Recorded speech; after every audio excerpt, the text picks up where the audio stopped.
Hey peeps, it's Tripl-L, and tonight or today or whenever I am here to bring you a episode, my thoughts and my impressions of Boku no Hero Academia episode 11. And let me just get this out of the way. I have been kind of slow this week because things happened, and so for you guys that followed, apologies. All the videos that I'm that I usually do, I'm pretty much putting up right now. All the impression videos that I usually do. Anyway, because I am pressed on time, it is just going to be impressions.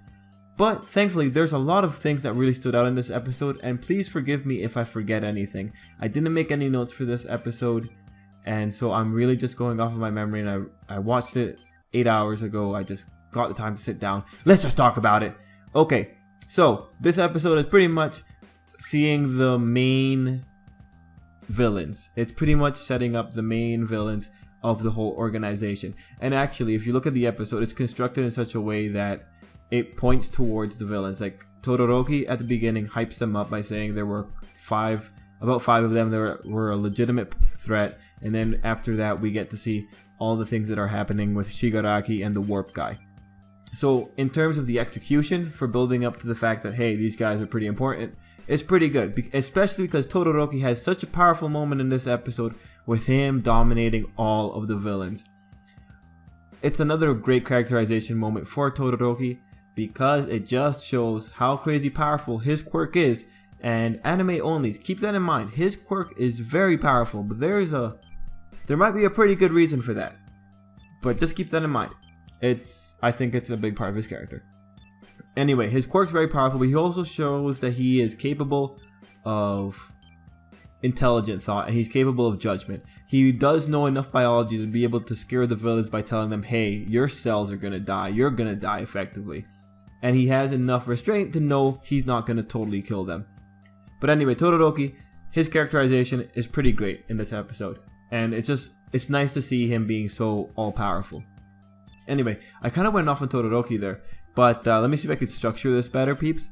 Yeah, it was cool seeing Aizawa the majority of this episode. It was cool seeing him fight. It's cool seeing him push himself to the limits. But as the main villain, Shigaraki, says, Aizawa isn't suited for long drawn-out battles by the nature of his quirk. And that's a really good point, and man, he really tried his best. But Shigaraki, the villain, also managed to show that he is capable of adapting and learning the weaknesses of his opponents when he realizes that there is a certain time delay that happens, like his hair falls into his face, and the quirk cancels for just a split second. And we see the quirk of the villain, and it's pretty devastating. It's quite... I like the way the anime portrayed that because it gives a better sense of what's going on with that quirk. And the way you see just the guy's hand crumbling away. Man, if this was a bit darker, if this was a bit darker of a show, we'd see something pretty grotesque. Speaking of grotesque, also, and it's all about Aizawa, when he is being mauled effectively by that thing, that monster. Oh man, I wish I could have seen what was going on. We kind of see it later, like his hands are broken, everything's just, oh man. But hey, Aizawa still has a great moment when he saves the kid from Shigaraki, and that was pretty good. Even when he's being beaten, even when his skull's probably cracking, this guy, he's there for his kids. He's there, he's gonna give them that extra split second. And that's good. That's really good. Peeps, if you can tell, there's a lot I can actually talk about when it comes to the characters and how they deal with battles. And there's just too much to talk about. I could even tell you, the scenes that we got with the students in this episode were really good. Especially because I do not remember them at all in the manga. I do not think we got as many... some of the scenes. The scenes with Fumikage, the one with the shadows, the guy with the tail... Those two scenes in particular, I am sure, were not in the manga. The scenes with Earphone Jack and Momo and Kaminari, if I recall his name, those were in the manga because those are fairly important.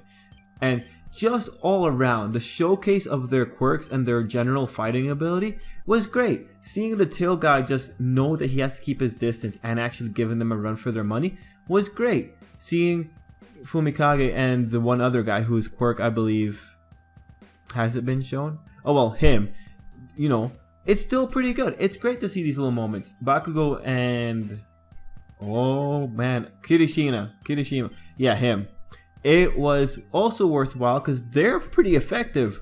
And we got Bakugo getting some respect here, which he does deserve. Like, you know, whenever Izuku isn't involved, Bakugo is a pretty good character. And we have to recall, Bakugo has really good grades. He's a really good student. The majority of the kids in this class are really good students. They're smart. Todoroki is smart. I think he got in by a scholarship or something. Bakugo is smart. He got in through his grades. Izuku is smart because he got in through his grades as well. We have to recall, these characters are smart. It's just Bakugo is a teenager and he's prone to things. Anyway, enough of the tirade on Bakugo. Guys, I'm really just talking about how awesome it was that this show gave all the characters their little moments. And it really is nice. I really wish I could talk about every little thing, but we're already going past 6 minutes and I need to make more videos. But okay, let me think. Are there any other things that really need to stand out before I talk about All Might? Oh, yeah, no, seeing the kids that were dealing with the warp guy. Man, that was pretty smart. Good for them, noticing that things were going on. And everyone played a part. The guy with the yellow suit, I do not remember his power, but I think it's a strength-based power. Him spinning the warp guy away. Ochako noticing that there was, in fact, a body in there and her getting him off of Ida's back. Shoji going in there and covering up the warp that was about to take Ida. All of them played such a good part. And there was one person who was just tending to number 13 who got kind of disintegrated by his black hole. Okay, I don't understand that. I really don't understand how that could have knocked him out. I don't understand what exactly got pulled out of him. Like, did his internal organs just kind of like get moved around? The black hole's power is very odd, and I don't fully understand what happens in that sequence. I didn't fully understand it in the manga, and I still don't fully understand it. But anyway, peeps, All Might finally comes in after Izuku gets his punch nullified. And it looks like the villains got renewed hope because All Might being there pretty much means to them that they still have a chance to take him down. And that's pretty worthwhile. Sorry, I paused there because I just remembered I haven't talked about Izuku and Tsuyu. So their whole moments, everything with that trio is pretty funny. Mineta grabbing Tsuyu's breast, that was funny. Her drowning him, that was funny. Izuku, when he had that little flash of, oh my god, Tsuyu is about to get disintegrated. I thought that was really nicely done. I know it's pretty simple, but I was like, wow, yeah. I like that moment because it at least shows concern. And I will take anything I can get when it comes to Tsuyu and Izuku. Okay, but all things aside, their exchange was pretty good too. It would, yeah, it was good. I really can't talk more about it. Let's see. There was something else that popped into my mind that I could probably talk about. Izuku getting punched nullified. All Might showing up. All Might looking cool. No.